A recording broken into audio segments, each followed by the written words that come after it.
And that's why the Horsemen exploded, because he let the stars be the stars.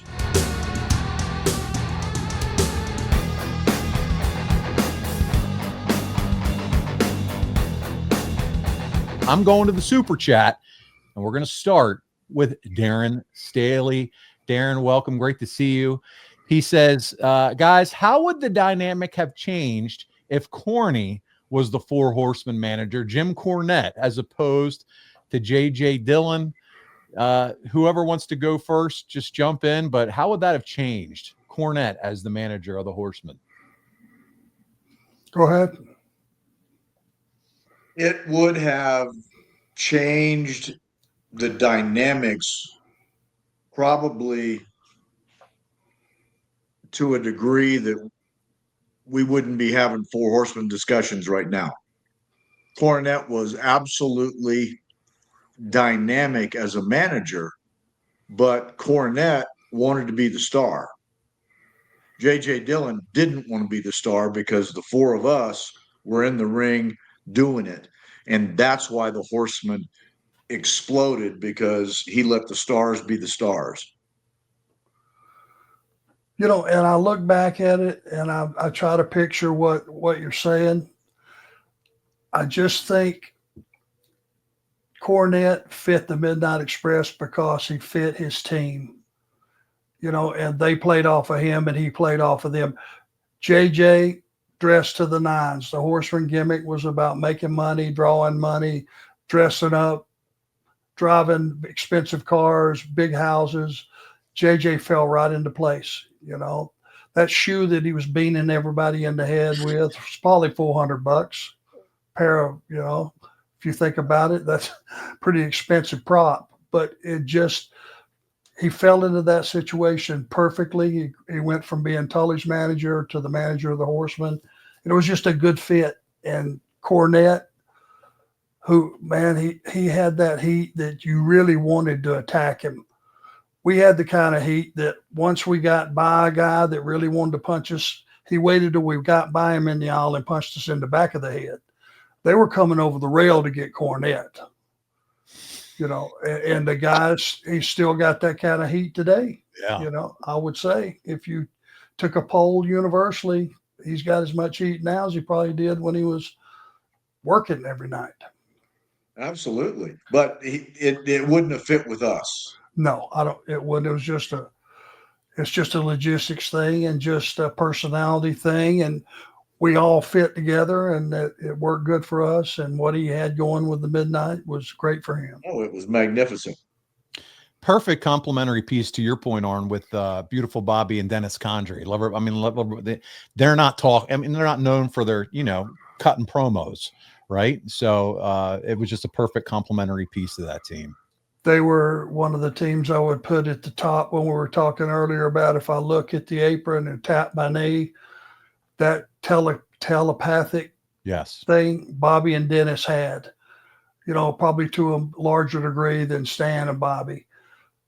Just because, I mean, Dennis and Bobby were just, in my mind, they're the best team I've ever seen. Tully, what say you about working with those two in the ring? Well, we dropped the belts to them the last night we were with Crockett. Yeah. And I think that it was a very good match. I don't remember a lot of it, but it was in Philadelphia. And you know, and we could have had magnificent matches on down the road, even for heel matches, which would have been certainly a different take on things. Well, it just wasn't done in those days because very few heel matches would have drawn, because the fans, if you really had heat, they would say, we all just go ahead and kill each other. Who cares? You know what I mean? But the reality was that was the first time we had two top heel teams button heads with two managers that could talk. And it was one of those situations that Bobby and I were best friends, and the fans knew it, which gave it a real feel because we were best friends and we're in there knocking each other's heads off. Mm-hmm. All right, let's move on. John Falsetta is up next with a super chat. He said, when Tully went to AWA, was there talk of getting a run with the belt? I know Larry was a heel champion, but it would have been great. No, I just made a couple of shots up there. It wasn't about being there and being a part of what they were doing because we still had Southwest Championship Wrestling at the time. All right, so just a couple shots there. Let's go on to Michael Jensen, and he says, being that we're here in Royal Rumble season, what are your thoughts on tag teams entering the Rumble for a singles title shot? I love when it shows some animosity between teammates, even if it's a little bit brief. So do you guys like seeing that tension and having tag teams in a singles elimination like that? Let's start with you, Tully, and then we'll go to you, Arn. I don't know that. I mean, the biggest thing, we didn't do a lot of rumbles, I don't think. I mean, I didn't. And the biggest thing that we did was the 2-ring cage match, cage on top. War games. And those things were crazy. And every now and then you'd do a spot where Arn and I would come up and look at each other and then recognize who it was and then go on about our business rather than hitting one another. But those things were, whoever thought those up was a little bit sadistic. That's Dusty. You can blame him on War Games. Yeah, for me personally, I can just, picture it. Here comes one guy. The very next guy out is his partner. And whatever the guy that's already in the ring, let's just say he's got a guy teeter-tottering, fixing to get eliminated out of the Rumble. You see the partner come running down, you automatically know right away he's going to help his partner get this guy over. Well, maybe he does, and right behind it, he pitches the guy that was already in the ring over too, which shows me that there's a single prize for a single winner, and those guys are willing to get heat with their partner and piss him off to win the Rumble.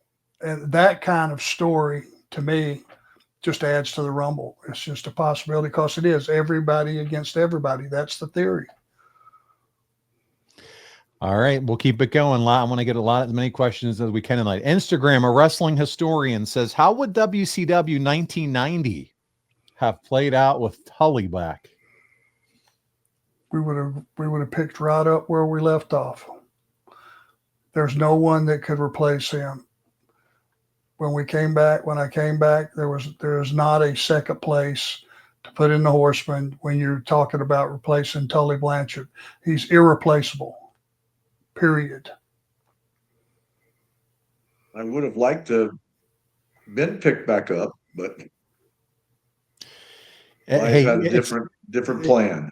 But listen, it speaks volumes. That's 1990 and 89 we're talking about. Here we are 2025 still asking that question. I mean, it just speaks volumes to how people thought of you two together and your work, Tully, with the Horsemen. It's incredible. It's an honor, and I'm humble in people still remembering that stuff.